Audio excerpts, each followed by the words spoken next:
Hi guys, this is Liz Canada from Sleek Lens. Today I have a tutorial on the new Light Flares overlay collection.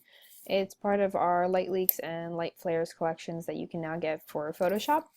So traditionally light flares are something that you would get if you're shooting into the sun, but thanks to Photoshop we can now kind of add them in the way we want. So this overlay collection comes with 11 color light flares and 14 white light flares. And it's quick and easy to apply them to your photographs. I'm going to go ahead and show you right now. So I have a photograph right here. The quickest way to get your light flares into Photoshop is to open them wherever you have them stored and basically just drag them over. So for this photograph I'm going to be using flare number 4. So I have it selected. I'm just going to drag it over in here.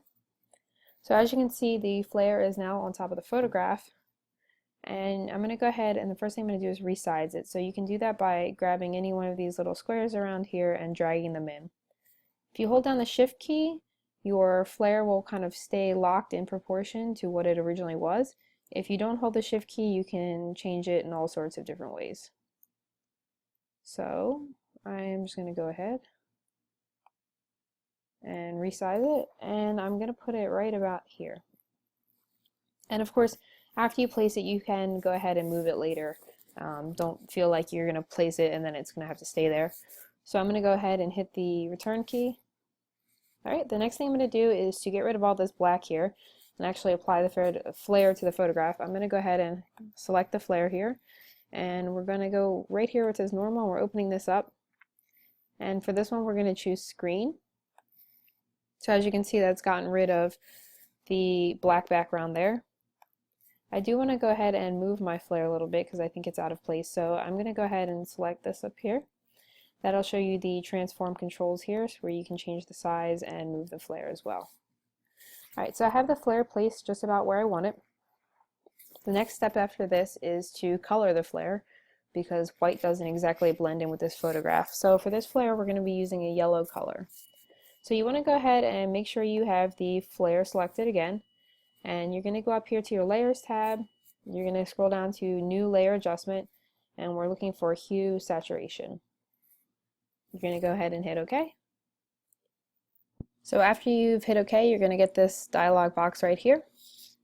The two most important things you want to know about this box is that you want to have this selected, which basically this just means it's going to apply the hue and saturation to the layer below it. And then we want to go ahead and hit colorize right here. Right, so here's where you can change the color of your flare. As you can see, it's changing colors. I'm going to be using a yellow color. And then here you can change the saturation. So you can make it really light or really dark. Color-wise, you can make it light or dark.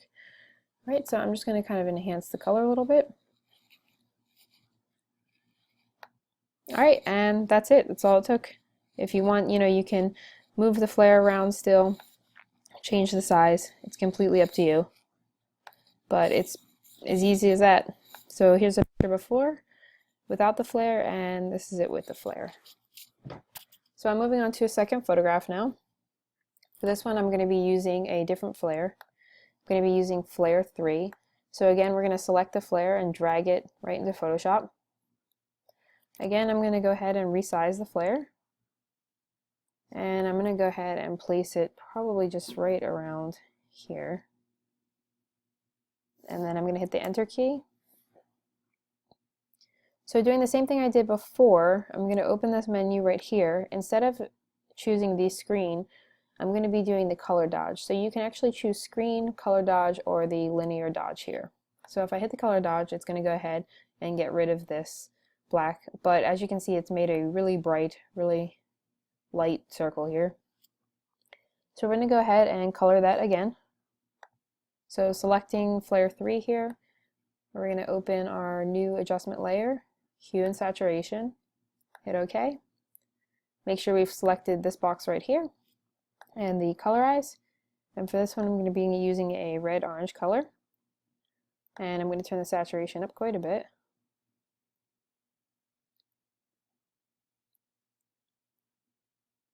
And then I'm going to go ahead and move the flare just a little bit more, a little higher up. So as you can see, this flare is a little bit blown out because we did choose the color dodge. It's almost too white right here. So what we can do is we can select the layer, and then we can use the opacity to kind of change how much the flare shows up. So I'm just going to go ahead and lower the opacity a little bit, and then I'm going back into my hue and saturation.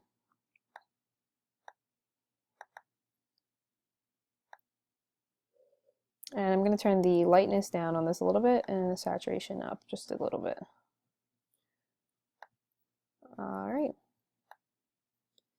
So here it is without the flare and with the flare. So the flare just adds something extra to your photograph. So as I mentioned before, this collection of overlays also comes with colored flares. So if you don't want to actually have to color your flare, you can check out which ones come with it. So I'm going to go ahead and delete this flare. And I'm going to show you one of the colored flares now. So going back to where I have my flares stored, I'm going to go into the colored folder, and I'm going to be using the color number 9 and drag that right in. So as you can see, it's a nice orange red color that goes with the sunset here. I'm again going to just resize the flare a little bit. Going back over to my menu, as long as my flare is selected, this time I'm going to be hitting the screen button again. So just to show you the difference, here is what it looks like if we hit screen. It still has the color to it. Now if we go ahead and change it to color dodge, as you can see, it's going to make it really bright and really red, and you might have to go adjust the opacity. Or we can add the linear dodge and just adjust the opacity on that as well.